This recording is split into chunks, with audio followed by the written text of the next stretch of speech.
The massive research station hung silently in space, its silver walls gleaming under the light of distant stars. Inside, in the main observation room, Tom stood before the giant display screen, his blue skin reflecting the soft glow of countless data streams. His four eyes blinked in sequence as he reviewed the latest findings about the planet called Earth. "This can't be right," he muttered, his translator converting his clicks and whistles into standard galactic language. Around him, other researchers from different species continued their work, their movements creating a gentle harmony of sounds in the otherwise quiet room. Tom moved his long fingers across the control panel, bringing up more information about Earth. The planet met every single requirement for first contact, developing space travel, unified global communication, and advancing technology. Yet something was wrong. Very wrong. "Director Bill," Tom called out to his supervisor, who floated nearby on his anti-gravity pad. "Could you look at these readings?" Bill glided over, his crystalline body catching the light from the screens. "What seems to be the problem?" "Earth has been marked as Do Not Approach by 17 different advanced civilizations," Tom explained, pointing to the data. "Even the Wanderers avoid it." This caught Bill's attention. The Wanderers were known throughout the galaxy as the most adventurous species, always seeking new worlds and new life. If they were staying away from Earth, something serious was going on. "Pull up the historical records," Bill ordered, his crystalline form vibrating with curiosity. Tom's fingers danced across the controls again. The main screen filled with reports from various species who had observed Earth over the centuries. Each report ended with the same warning: "Stay away." "Look at this," Tom said, zooming in on one particular report. The observers watched Earth for 300 years. They saw humans survive what they called a world war, twice. Then they saw them split the atom, reach their moon, and create worldwide information networks. All this while fighting diseases, natural disasters, and their own conflicts. Bill moved closer to the screen. "That's impossible. No species could advance that quickly under such conditions. They should have destroyed themselves." "But they didn't," Tom replied, bringing up more data. "Instead, they got stronger. Every challenge they faced, they overcame. Every disaster made them more resilient. The reports show that their technology advances fastest during their most difficult times." The room had grown quiet. Other researchers had stopped their work and were now listening to Tom and Bill's discussion. A young researcher named Mike, with his insect-like features, approached them. "I've been studying Earth's entertainment broadcasts," Mike said, his antennae twitching nervously. "They constantly imagine scenarios where their whole world is threatened by diseases, disasters, aliens, even their own creations. And in every story they win. They survive. They adapt." Tom nodded, pulling up more images of Earth. "It's like they're always preparing for the worst possible scenarios. They don't just think about survival. They think about thriving in conditions that would destroy most civilizations." Bill's crystalline form pulsed with deep thought. "Start a detailed investigation," he finally ordered. "But maintain distance as per the warnings. I want to know exactly what makes Earth so different. Why are the most advanced species in the galaxy afraid of a world that's barely reached its own moon?" Tom looked at the image of the blue planet spinning slowly on the main screen. From space, it looked peaceful enough. Oceans, clouds, continents dotted with the lights of cities. But somewhere on that planet, billions of beings were living, struggling, fighting, inventing, surviving, and growing stronger with each passing day. "I'll find out," Tom promised, already planning his research approach. "Whatever it is about humans that frightens even the Wanderers, I'll discover it." As he began his work, Tom couldn't shake the feeling that he was about to uncover something that would change the galaxy's understanding of what it meant to be truly advanced. Perhaps the fear wasn't about what humans could do to others, but what their existence meant for the comfortable, stable civilizations that watched them from afar. 3 days after discovering the warnings about Earth, Tom sat in the station's main research lab with his newly formed team.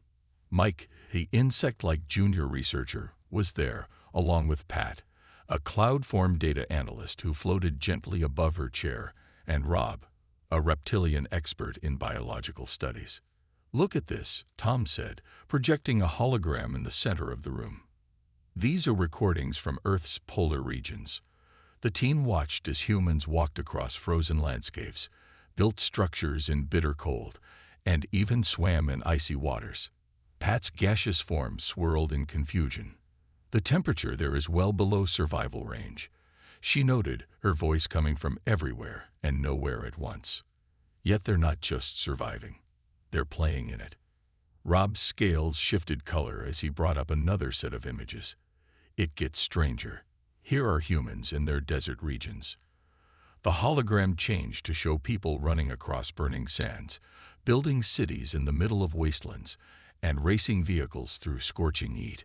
"Same species, completely opposite environment," Rob explained, his tongue flicking out in amazement. "Most life forms can adapt to one extreme or the other. These humans adapt to both." Mike pulled up his own research findings. Their adaptation goes beyond physical environments. Look at their responses to disasters. The team watched footage of earthquakes, floods, and storms. In each case, humans not only survived but quickly rebuilt, often making their structures stronger than before. "They learn from every failure," Mike said, his antennae vibrating with excitement. "Each disaster makes them more prepared for the next one." Tom nodded, adding his own discoveries to the hologram.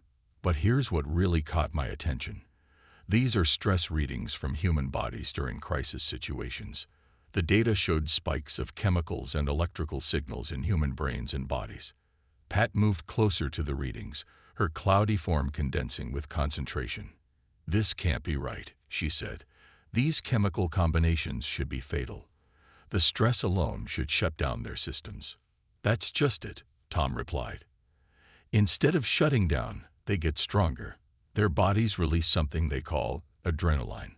When facing danger, they become faster, stronger, and more alert. They actually perform better under pressure." Rob brought up comparison charts. "No other known species does this. The rest of us either fight, flee, or freeze. Humans do all three. And then they plan for next time." The team spent hours analyzing more data. They watched humans dive into oceans, climb mountains, and explore caves. They saw them break speed records, lift impossible weights, and survive conditions that should have killed them. "There's something else," Mike said quietly, pulling up a final set of images. "Look at their entertainment again. They don't just survive real disasters. They imagine new ones. They create stories about threats that don't even exist, then figure out how to survive them." Pat swirled thoughtfully. "They're training themselves. Every story, every game, every simulation. They're preparing for things that haven't even happened yet." Tom stood up and walked to the window, looking out at the distant spark of light that was Earth. "Now we know why the Wanderers stay away. It's not just about what humans are. It's about what they're becoming." "What do you mean?" Rob asked. "Most species evolve until they're comfortable. Then they stop," Tom explained. "But humans, they're never comfortable. They're always pushing, always testing their limits, and they're doing it faster than any species we've ever seen." The room fell silent as the implications sank in. Out there, on that small blue planet, billions of beings were constantly challenging themselves, constantly adapting, constantly getting stronger. "Keep gathering data," Tom ordered. "But remember, we maintain our distance. We're not just observing a developing species anymore. We're watching something entirely new in the galaxy. A species that doesn't just accept evolution. They drive it." The research station's archive room was rarely used these days, with most data stored in modern quantum systems. But Tom knew the oldest records about Earth would be here, in the physical storage units that had survived countless generations. "These are incredible," Pat said, her cloud form glowing softly as she examined ancient observation logs. Her gaseous tendrils carefully turned pages that hadn't been touched in centuries. Rob stood nearby, his scales now a deep blue of concentration. Look at this report from 10,000 years ago.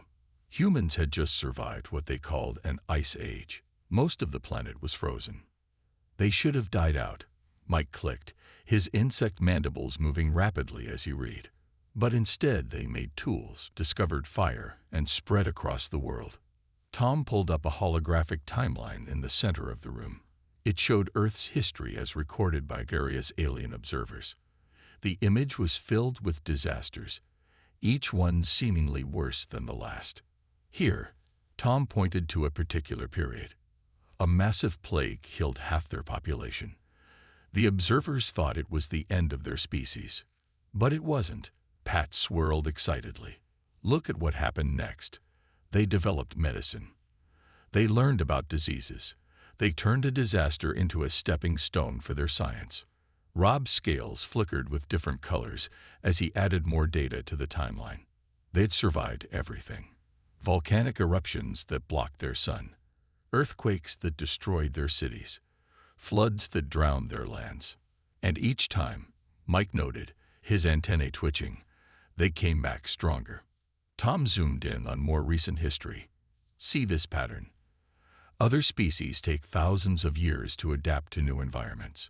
Humans do it in generations, sometimes even faster. The team watched recordings of humans living in places that should have been impossible. They built cities in frozen wastelands and thriving communities in burning deserts. They created floating homes on rough seas and underground shelters in hostile lands. They're like water, Pat observed, her form rippling. They'd flow around obstacles. If they can't go through something, they go over it. If they can't go over, they go under. They always find a way. Mike brought up his own research notes. It's not just about survival. Look at their art from each disaster. They turn their struggles into stories. They make music about their hardships. They find beauty in their battles. That's what makes them different, Tom realized, his 4 eyes widening. Other species avoid challenges. Humans embrace them. They seek them out. They climb mountains simply because the mountains exist.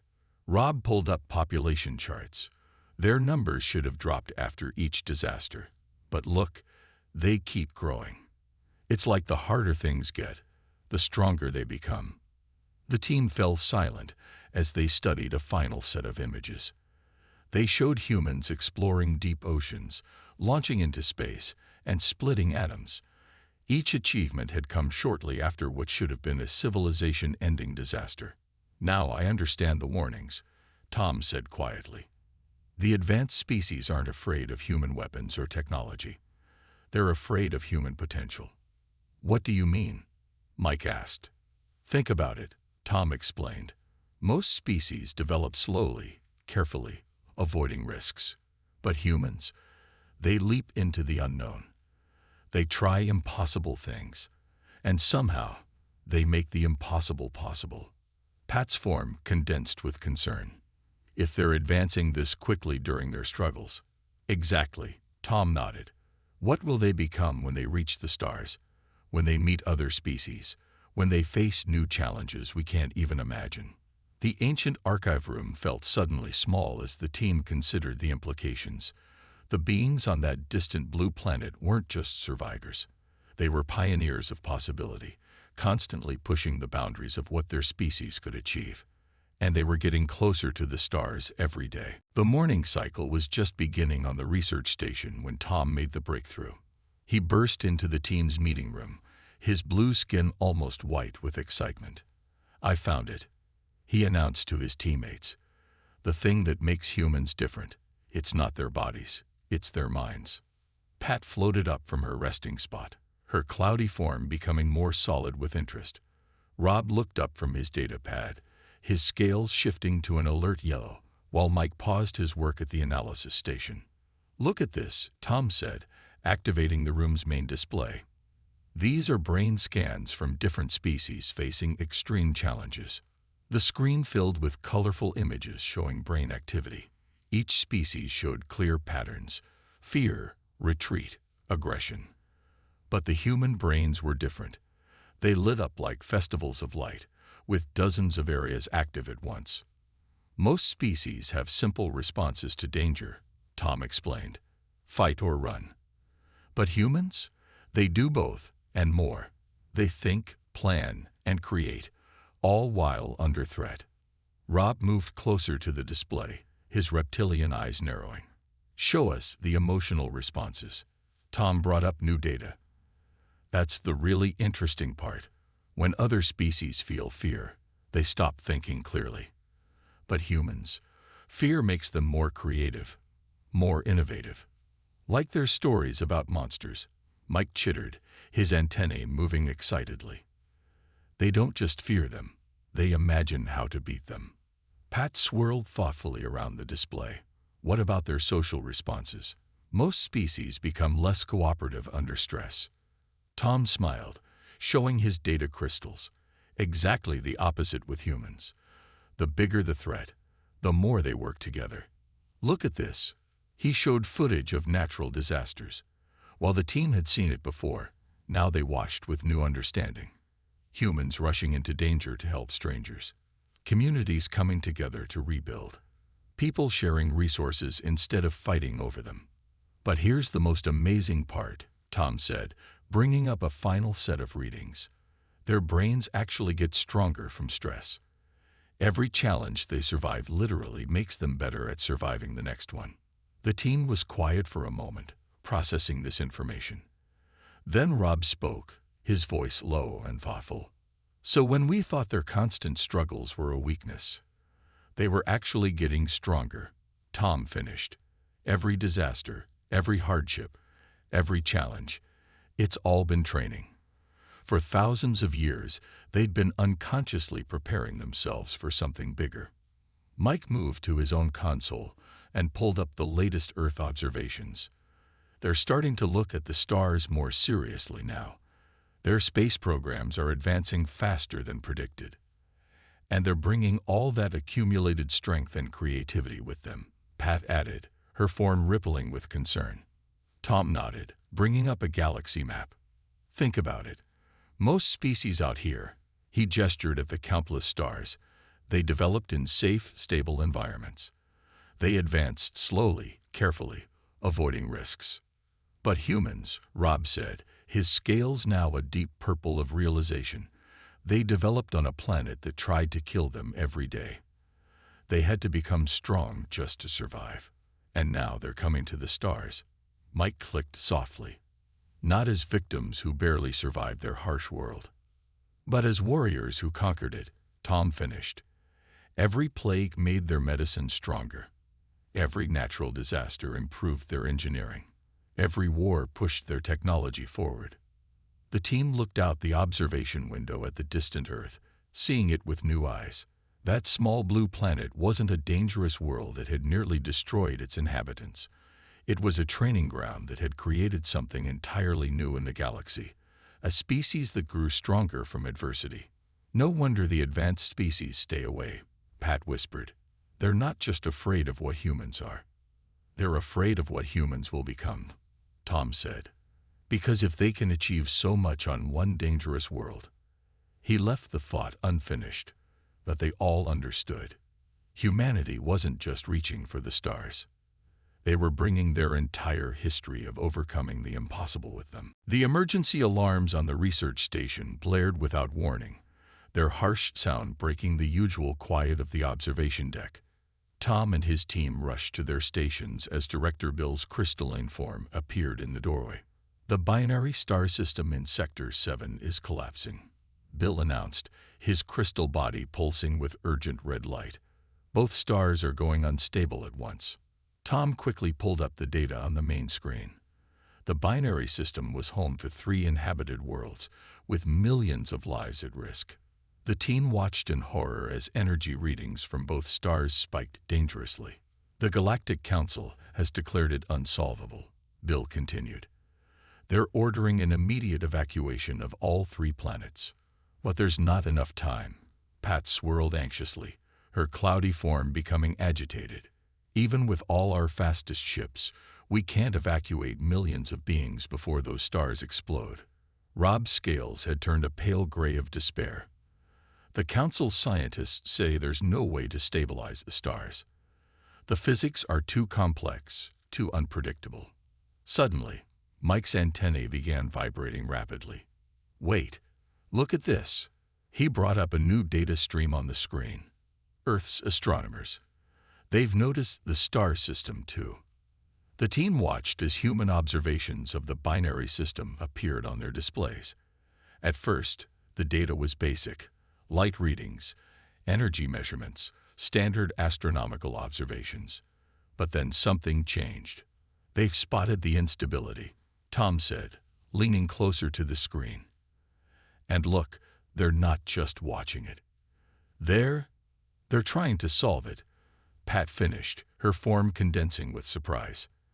The displays filled with human communications, universities around Earth sharing data, scientists from different countries working together, theoretical physicists proposing solutions that the Galactic Council's experts hadn't even considered. "This is impossible," Bill whispered, his crystalline form vibrating with disbelief. "They barely understand stellar physics. They haven't even mastered faster-than-light travel. How can they?" "Because they don't know it's impossible," Tom interrupted, his 4 eyes wide with realization. "Look at their approach. They're not following standard stellar science. They're trying things that no sensible species would even consider." The team watched as humans around Earth worked frantically on the problem. They weren't just using their advanced computers. They were drawing on their long history of facing disasters, of finding solutions where none seemed to exist. "They're combining theories in ways I've never seen," Rob said, his scales now flickering with excitement. "They're taking risks with the math that should be completely wrong. But somehow—" The readings. Mike clicked suddenly. The stars, they're starting to stabilize. The main screen showed the energy spikes from the binary system beginning to level out. The humans had found a way to use the stars' own magnetic fields to control their collapse, turning their destructive energy back on itself in a way that no other species had thought possible. "They did it," Pat whispered, her cloudy form glowing with amazement. "They actually did it. Without advanced stellar technology, without faster-than-light computers, without even leaving their own solar system. They solved a problem that the most advanced species in the galaxy couldn't," Tom finished. "And do you know why?" The team looked at him expectantly. "Because this is what humans do. They don't accept impossible situations. When faced with a disaster, they don't just try to survive it. They try to stop it, even if it's happening light years away to people they've never met." Director Bill's crystalline form had turned a deep blue of contemplation. "So this is why the advanced species fear them. Not because humans are dangerous, but because they make the impossible possible," Tom said, looking at the now stabilizing binary system. "And they're just getting started." The team stood in silence, watching as the crisis passed. Somewhere on Earth, humans were celebrating a victory they couldn't even fully understand yet. They had just saved millions of lives across 3 planets, and they didn't even know those lives existed. 3 days after the binary star crisis, Tom sat in the station's quiet observation lounge with his team. The room's wide windows showed Earth in the distance, peaceful and blue against the black of space. None of them had slept much since watching humans solve what the galaxy's greatest minds had deemed impossible. "I think I'd finally understand," Tom said, breaking the long silence. "We've been looking at this all wrong." Pat floated closer, her cloudy form gentle in the dim light. "What do you mean?" "We thought advanced species avoided Earth because they were afraid of human violence or aggression," Tom explained. "But that's not it at all.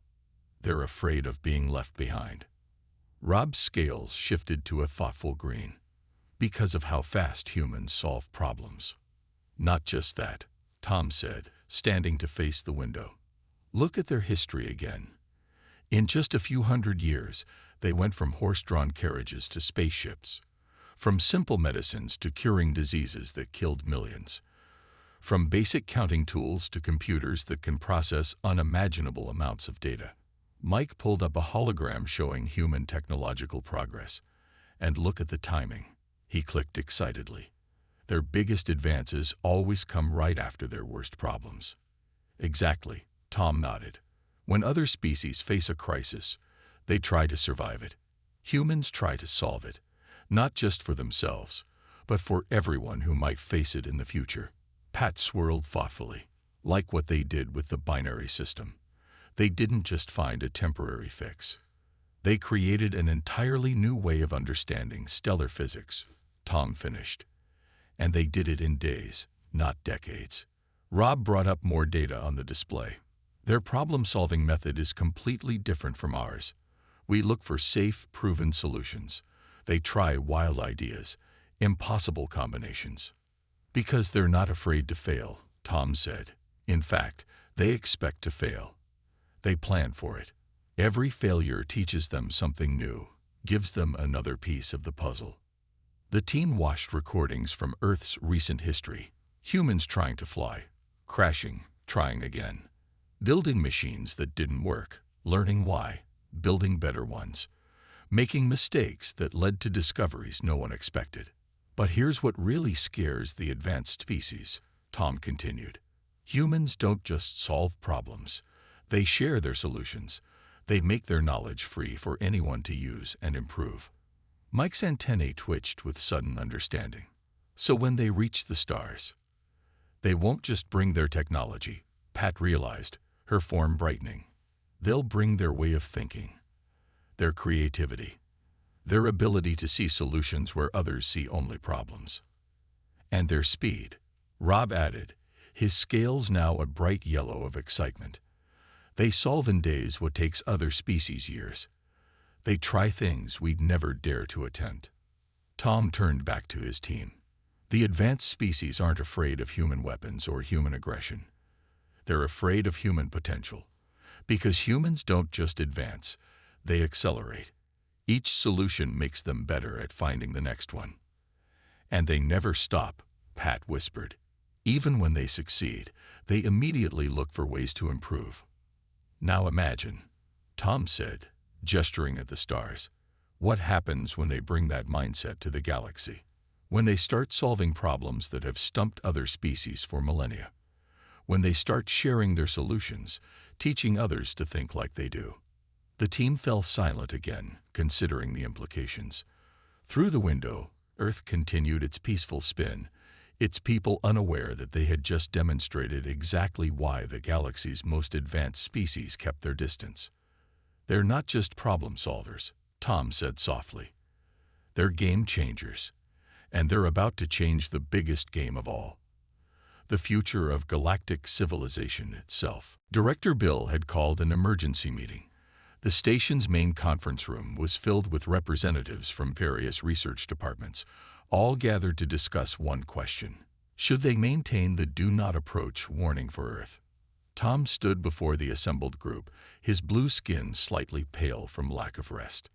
Behind him, his team displayed their findings on the giant screen. For generations, we've avoided Earth, Tom began. We saw humans as dangerous because they were unpredictable, because they developed too quickly, because they didn't follow the normal patterns of civilization. Pat floated forward, her cloudy form shifting colors as she spoke. But we've discovered that what we thought were weaknesses are actually their greatest strengths. Look at what happened with the binary star crisis, Rob added, his scales gleaming with enthusiasm. They solved in days what our best scientists couldn't solve in years. Mike brought up new data on the screen. And they're still improving the solution. They didn't stop when the crisis was over. They're looking for ways to prevent similar problems in the future. The room buzzed with nervous conversation. An older researcher raised his hand, his tentacles waving with concern. But that's exactly why they're dangerous, he argued. They advance too quickly. They take too many risks. They could destabilize the entire galaxy. Tom nodded, understanding the fear. Yes, they take risks. Yes, they advance quickly. But look at how they use that ability. He displayed images from Earth's recent history. Humans fighting diseases, cleaning polluted areas, helping endangered species, sharing knowledge freely across their world. They don't just solve problems for themselves, Tom explained. They solve them for everyone. When they find a solution, they share it. When they make a discovery, they teach others. Pat moved to the center of the room, her form glowing brightly. We've been so focused on protecting ourselves from Earth that we've missed something important. We need them. The room fell silent. Director Bill's crystalline form sparkled with interest. "Explain," he commanded. "The galaxy is facing challenges we can't solve," Tom said. "Climate changes on thousands of worlds. Dying stars. Failing ecosystems. Our careful, cautious approach isn't enough anymore." Rob brought up more data. Humans don't just face challenges. They embrace them. They don't see problems as threats, but as opportunities to grow, to learn, to become better.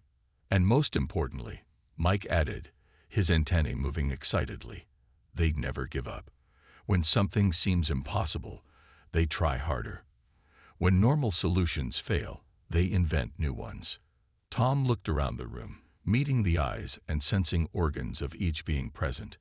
The question isn't whether we should approach Earth. The question is, how much longer can we afford to stay away? Director Bill floated to the center of the room, his crystalline form pulsing with deep thoughts. "You're suggesting we remove the warning. Make contact with Earth." "Yes," Tom said firmly. "But not because they're ready for us. Because we're ready for them. Because we need their creativity, their courage, their unique way of seeing possibilities where we see only problems." The room was quiet for a long moment. Then Bill's form began to glow with a bright, clear light. The sign of a decision made. "Prepare a report for the Galactic Council," he ordered. "Tell them it's time to welcome Earth into the galactic community. Not as a primitive world to be guided, but as equals who might guide us into a better future." As the meeting ended and the researchers filed out, Tom and his team stayed behind, looking out at the distant blue planet through the station's windows. "Do you think they're ready for what they'll find out here?" Pat asked softly. Tom smiled, his 4 eyes bright with hope. "That's not the real question," he said. "The real question is, are we ready for them? Because they're going to change everything. And maybe that's exactly what the galaxy needs."